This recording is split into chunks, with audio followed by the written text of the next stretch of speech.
Kalau ditanya hukum, apa hukumnya merayakan tahun baru Masehi? Nah, ini kita kalau bicara hukum itu ada 5 dalam fikih. Ada wajib, ada sunnah, ada mubah, ada makruh, ada haram. Tergantung ini tahun baru kita rayakan dengan cara apa. Beb, saya mau keluar malam tahun baru, ngapain nanti? Saya mau datang tablik akbar. Saya mau keluar malam tahun baru, mau ngapain? Ana mau hadir zikir akbar, ana mau hadir istighotsah. Boleh nggak, Beb? Boleh. Dia keluar berzikir, bersolawat, dengar ceramah, nggak apa-apa. Sebagaimana dulu Al-Habib Munzir bin Fuad Al-Musawwad di Jakarta begitu, dia bikin majlis tandingan. Jadi di Jakarta panggung sebelah sana joget-joget segala macam, di sini panggung segede-gedenya baca maulid, baca zikir, dan itu ratusan ribu yang hadir. Nah, kalau kita datang hal-hal begitu, apakah boleh? Boleh, silakan. Kalau bisa masjid-masjid bikin zikir bersama, bikin istighotsah atau baca maulid, bikin. Kenapa? Nandingin, ini malam 1 Januari adalah malam paling banyak kemaksiatan terjadi di muka bumi. Khususnya yang terjadi yang dilakukan sama umat Islam sendiri. Nah, makanya kita umat Islam sebisa mungkin jangan sampai bergabung sama mereka. Karena di dalam hadis Rasul dikatakan man tashabbaha biqaumin fahuwa minhum. Siapa orang menyerupai, ngikutin gaya satu kaum, maka dia tergolong kaum tersebut.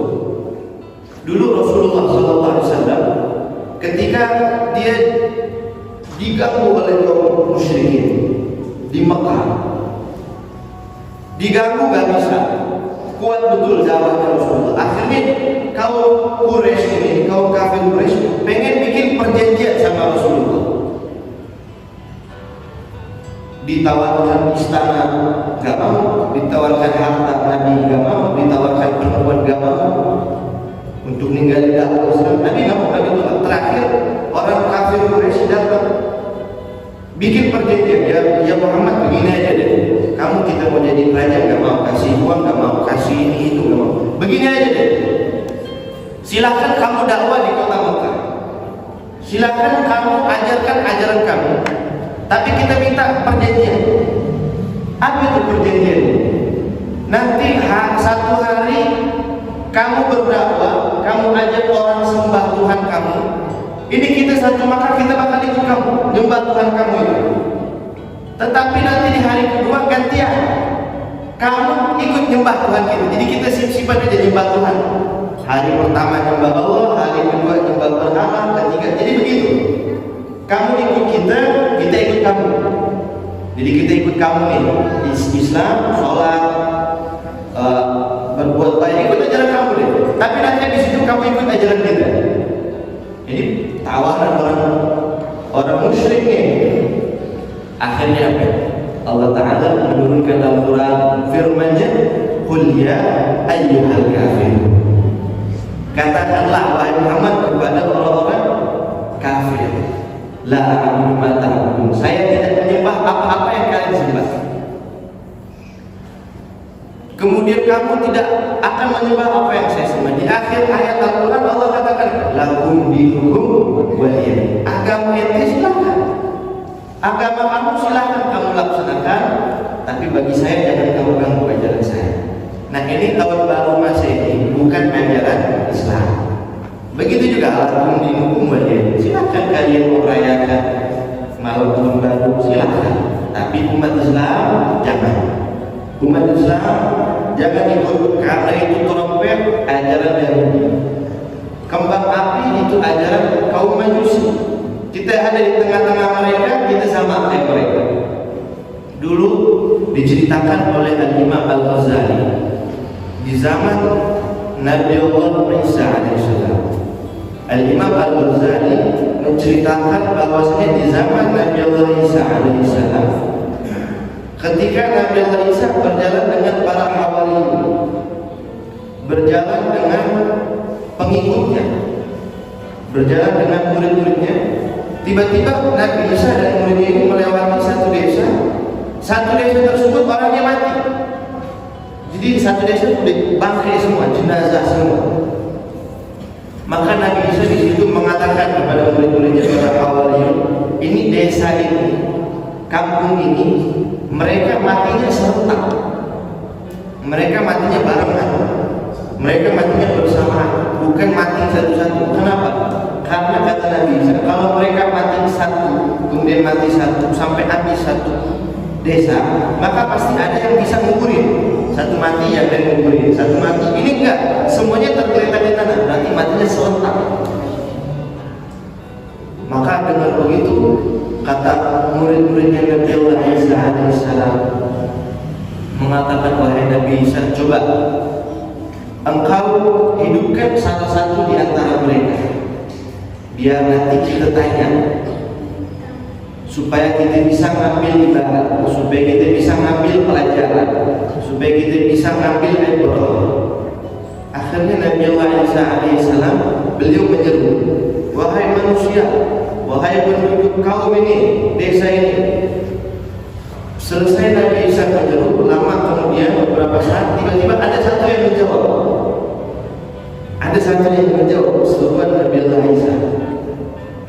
Akhirnya Nabi Isa tanya, wahai fulan, wahai kamu gitu, ini kalian satu desa, kalian kenapa?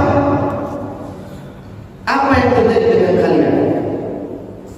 Maka orang tersebut yang dibangkitkan kembali oleh Allah, mukjizatnya Nabi Allah Isa, mengatakan kepada Nabi Isa, wahai Nabi Isa, kami ini adalah kaum yang ketika tidur, kami tidur dalam keadaan senang, kami tidur dalam keadaan gembira, kemudian kami bangun dalam keadaan seakan-akan kami dilarang.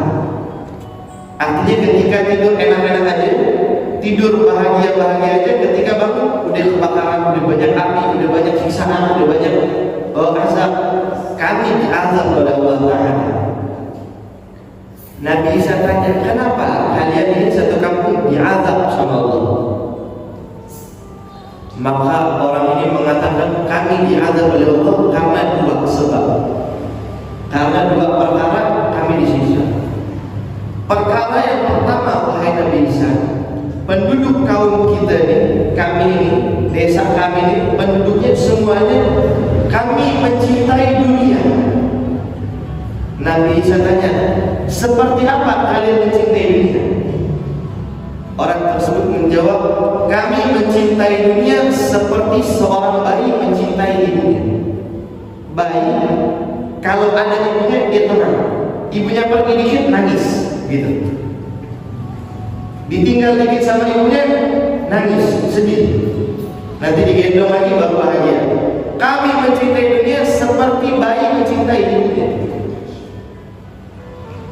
Kemudian sebab yang kedua, kata orang ini kepada Nabi Isa, sebab yang kedua, wahai Nabi Isa, karena kami yang hidup di kampung ini, di desa ini, kami ini selalu menaati dan mengikuti perilaku, perbuatan, perkataan orang-orang ahli maksiat. Jadi orang ahli maksiat bikin begini, kami ikut. Orang ahli dosa bikin begini, kami ikut. Orang fasik bikin begini, kami suka trennya. Lagi tren nih, begini, begitu, ikut. Lagi viral nih, begini, begitu, ikut, begitu. Mereka tuh suka ikut tren viral orang tersebut yang suka maksiat. Tren joget-joget, ikut joget-joget. Tren buka aurat, ikut buka aurat. Nah ini kata penduduk desa tersebut, kami suka kayak begitu. Kami suka ikut gaya-gaya orang yang bermaksiat. Oh begitu kata Nabi Isa. Satu lagi saya mau tanya, kata Nabi Isa,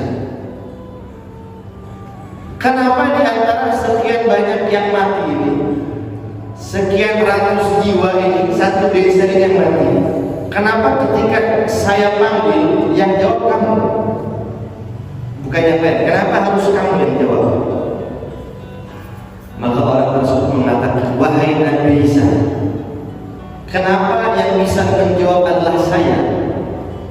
Karena saya walaupun tinggal di kampung ini, saya gak ikut tren kayak begitu.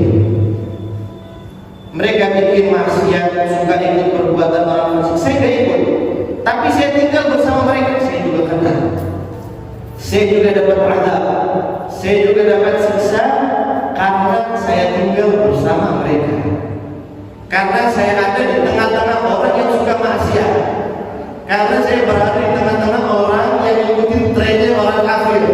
Saya ada di situ, saya juga kena ketika ada Allah turun.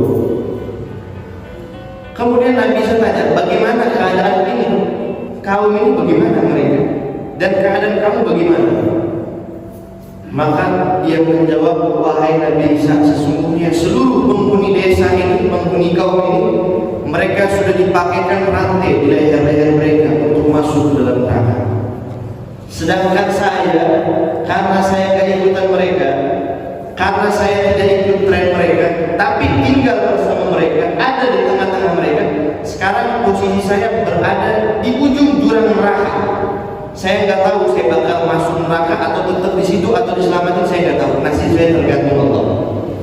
Tapi saya udah ada di ujung lubang neraka. Nah ini masalah hadirin, jadi kita nggak usah bahas halal-haramnya aja, cukup kita lihat hikmah dari cerita ini. Bagaimana orang yang suka ikutin tren-tren orang pendosa, orang fasik, ketika diazab mereka juga dapat. Dan kita lihat, maaf, bapak-bapak, orang yang merayakan malam baru itu silakan anda cari ada nggak Habib di situ. Silakan anda cari ada nggak orang soleh di situ. Silakan anda cari ada nggak ustadz di situ. Silakan anda cari ada nggak kiai ngumpul di situ bakal petasan niup trompet, ada nggak? Silakan anda carilah imam masjid mana yang ada di situ, silakan. Nggak bakal ada. Kenapa? Ini bukan adat orang soleh, bukan adat orang beriman kepada Allah. Adat orang beriman bagaimana? Duduk di situ merayakan dengan berzikir, baca doa tolak bala, baca doa apa namanya dafrai bala, baca di situ malam tahun baru. Supaya apa? Mencegah, mengimbangi daripada majlis-majlis yang buruk, majlis-majlis yang lalai diimbangi dengan kita baca maulid, baca tahlil, baca zikir, istighosa. Mudah-mudahan Allah Ta'ala ini menjaga kita semua dari azab. Allah menjaga kampung kita, kota kita, negara kita dari malapetaka, dari sisa. Dan untuk itu semua jangan. Kalau kita mungkin udah kayak ikut, tapi anak-anak dibeli trompet, jangan. Beli topi-topi kayak begitu, atau dibeli kembang api buat ikut bakar-bakar nanti malam baru, jangan. Itu bukan adanya kaum muslimin. Itu adanya orang-orang selain orang muslim, orang-orang kafir, orang muslim. Itu hari raya mereka, itu tahun baru mereka. Biarkan dengan kepercayaannya kita, dengan kepercayaan kita, jangan ikut-ikutan. Nah, mudah-mudahan ini bisa membawa manfaat bagi kita semua, bisa membawa berkah bagi kita semua.